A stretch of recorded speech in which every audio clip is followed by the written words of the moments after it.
Aujourd'hui, tout le monde pratique le yoga. Mais savez-vous que la tradition du yoga est en réalité riche de nombreuses traditions? C'est pour vous aider à découvrir cette richesse que j'ai traduit un texte sanskrit complètement inédit, le yoga des yoginis, ou plutôt la transmission orale des yoginis. Le titre sanskrit, c'est Chumma Sanketa Prakasha. Chuma, c'est très intéressant parce que c'est pas un mot sanskrit et en fait, les savants ne savent pas exactement ce qu'il signifie. Mais il désigne quelque chose comme un enseignement oral secret. Il s'agit de 105 paroles, un, deux, trois mots, tout simples, avec une petite explication en sanskrit. Cet enseignement, nous dit-on, a été révélé par la déesse qui s'est manifesté à un yogi qui s'appelait Nishkriya Ananda, qui l'a rencontré dans le sud de l'Inde. En fait, comme beaucoup de yogis à l'époque, c'est-à-dire aux alentours de l'an 800, il vagabondait de sanctuaire en sanctuaire dans l'espoir de rencontrer des yoginis. Parce que oui, à cette époque, il n'y avait pas de studio de yoga, mais il y avait des sanctuaires, des yoginis, des endroits plus ou moins secrets, un peu comme aujourd'hui on parle des spots où les gens vont se rencontrer, faire des fêtes un peu dans un esprit de quête du sacré, dans l'espoir de recevoir de ces yoginis des enseignements spirituels pour atteindre la réalisation, l'éveil. Et donc, cela faisait déjà longtemps qu'il errait de sanctuaire en sanctuaire, et un jour, il arrive dans une grotte du sud de l'Inde, qui existe encore aujourd'hui, qu'on peut visiter, et il y fait la rencontre d'un autre yogi très mystérieux qui gardait le silence, mais dont le regard était particulièrement intense. Et il est en posture de yoga, et à un moment donné,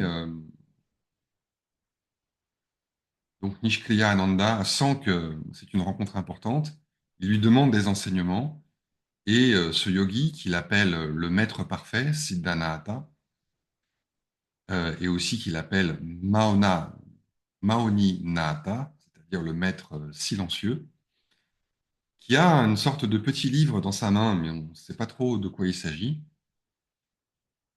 À un moment, il va le regarder. Le maître ouvre les yeux et le regarde. Et là, sous la puissance de ce regard, eh bien, Nishkriya nous raconte, nous pouvons encore le lire 1200 ans après, c'est ça qui est extraordinaire, nous raconte qu'il a senti tout son être basculer dans un espace infini, clair, lumineux, au-delà de toute expression, indéfinissable, complètement enveloppant et en même temps ouvert, complètement vide et en même temps lumineux et plein de tout, et source de tout.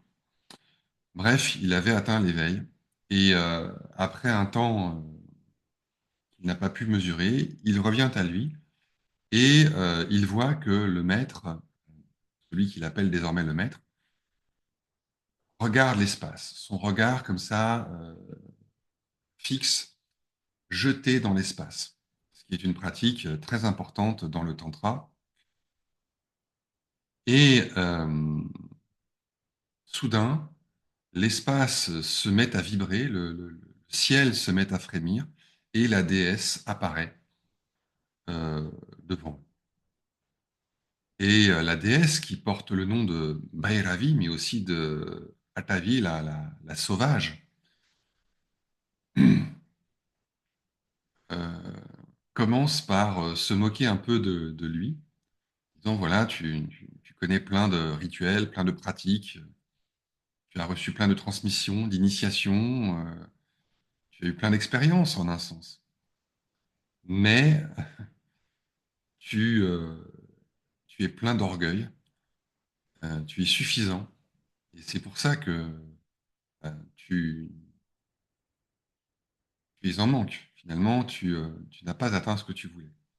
Tu crois que tu es comblé et c'est pour ça que, au fond de toi, tu ne te sens pas comblé. Et c'est ainsi que ce Nishkriya Ananda va recevoir cet enseignement oral de la yogini, cet enseignement secret. Il va aussi en transmettre une explication à son disciple, qui lui-même va le transmettre à son disciple. Et ce sont plus que des disciples, parce que ce sont des couples. En fait, dans cette lignée, ce ne sont pas des hommes qui sont mentionnés, ce sont des couples, un homme, une femme. Et jusqu'à un couple du Cachemire qui va transmettre cet enseignement au Cachemire jusqu'à nos jours.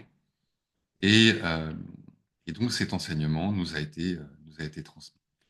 Et aujourd'hui, il est en pleine renaissance et je suis très heureux de pouvoir vous proposer une traduction inédite de ces enseignements absolument extraordinaires, complètement incroyables, qui devrait paraître au mois de juin aux éditions Almora. Voilà, donc je vous donne rendez-vous très bientôt pour découvrir le yoga de la déesse, le yoga de la yogini, qui est aussi le yoga des yoginis, de toutes les yoginis et de tous les yogis, pour vraiment profiter de ce trésor extraordinaire, inestimable des yoginis. Un yoga qui est fait vraiment pour notre temps.